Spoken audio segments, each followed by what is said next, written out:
Hello and welcome to Talking Europe. My guest has one of the most challenging and wide-ranging roles at the European Commission.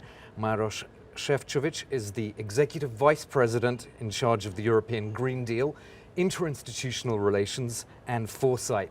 But his overall responsibilities stretch to no fewer than 26 policy areas. Many of those have to do with the European Green Deal, carbon emissions and the energy transition.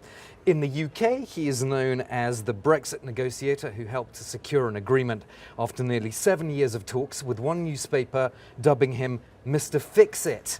Epithets in other media have included laser eye and big Maros. I hope you don't mind me calling that. So Mr. Sefcovic is a veteran of the European Commission, having first been appointed in 2009. Before that, he was Slovakia's permanent representative to the EU and Slovakia's ambassador to Israel. Welcome to the program. Thank you very much for the kind invitation. So on the European election campaign, which France 24 is marking the start of our coverage really now, how crucial do you think this election is compared to previous ones? I think that with every elections we just see the importance is growing, and especially, let's be honest, Europe and especially Europeans went through the very difficult 5 years. We had COVID-19 crisis, we have wars which are so close to European borders like never since Second World War.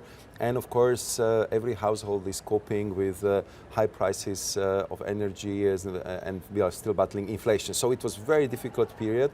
And I think that these two crises clearly demonstrated that if we want to overcome them, we have to work more closely together as Europeans. That nobody is going to give us any presents in this very tough geopolitical world, that Europe have to be standing on its own feet. Therefore, we push so much for the strategic autonomy, and we need for this very important step the support of our citizens. And therefore, I would like also to thank you and France 24 to make the point of increasing the participation in European election one of the key points of our discussions, because it's very crucial and we need to do our utmost to reach out to European citizens. You wrote in a book 10 years ago called Driving the EU Forward, Straight Talks with Maros Sefcovic.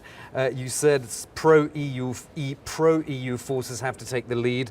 There's no alternative, not just as a one-off in an election campaign, but between elections. When you see the latest polls with, for example, Identity and Democracy, at the moment, according to one poll, in third place, do you think there's been perhaps a failure of campaigning by pro-EU forces between elections? I think that we feel that there is this increased anxiety among our citizens, and I feel it in our discussions with them, partially caused by this crisis I mentioned, but also they see how the world became a rougher place. They are afraid about the future of their children, not only because of the climate crisis, but also about the availability of the jobs, if the people have the right skills. So it's, I would say, a lot of very difficult issues which are kind of piling up on every family, and therefore I think that more engagements, more dialogue with the citizens, more outreach, it's indeed very, very necessary. And the fact is that we've been doing a lot of firefighting, a lot of crisis management over the last 5 years. And by actually, I think, doing very, very decent job, we increase the expectations of our citizens. If you could deal with, the common purchase of vaccines, why can you do more with the common purchase of gas? You know, if we manage to deal with making sure that Europe would be united in our discussions with the UK, or demonstrated that strong support for Ukraine, we want you to do more. And therefore I would say the expectations have been really growing over the last 4 or 5 years, and now we will have to also have that very honest discussion with the European citizens.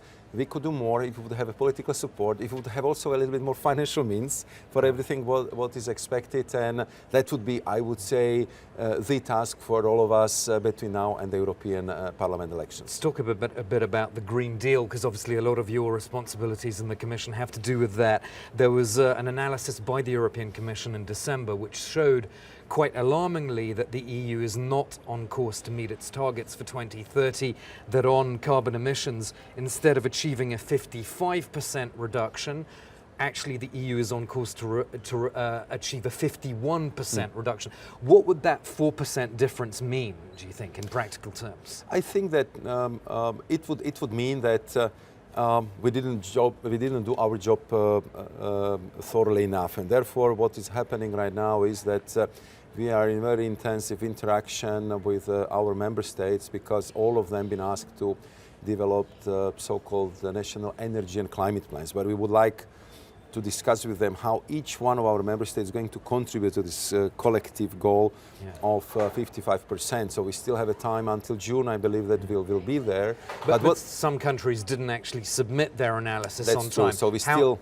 is that a big problem, that you didn't get the reporting on all of that? I think, I mean, it's a big problem. I mean, you might have, different reasons for that. Somewhere you just have elections, you have a new government, or the new government is formed. So I don't think that it's some kind of deliberate omission. So usually there is a political reason behind that. But the fact is that what we really need now is to share the expertise and to work on this common ambition, and also to bring much more in the citizens, the businesses, industries, and I would say also farmers, because now we are getting into the next phase of the Green Deal. We roll out our legislative plans. We have, I think, the best legislation in the world if it comes to the Green Deal. But how we are going to implement it, how we will be careful about every detail, every aspect, to make sure that what we want to achieve has, I would say, the business element in it. So there is a business case behind our policies, that we have this general support, and that we engage with our partners. So we started with the green dialogues with our citizens, and we also started with so-called clean transition dialogues, when we are sitting together with our president, with Ursula von der Leyen, with, let's say, representatives of energy-intensive industry or hydrogen producers, and we are talking with them. What is bothering you? What is the problem? Why you think this and that is so difficult? Just to get also the first sense from them, what needs to be recalibrated, what needs to be adjusted. And I think this will have to be a very intense process until we get to 2030. Speaking of industries and also strategic autonomy, which you mentioned earlier, your College of Commissioners has launched an investigation into cheap Chinese electric vehicles flooding, according to what some would say, the European market. Are you in favor of tougher action against China?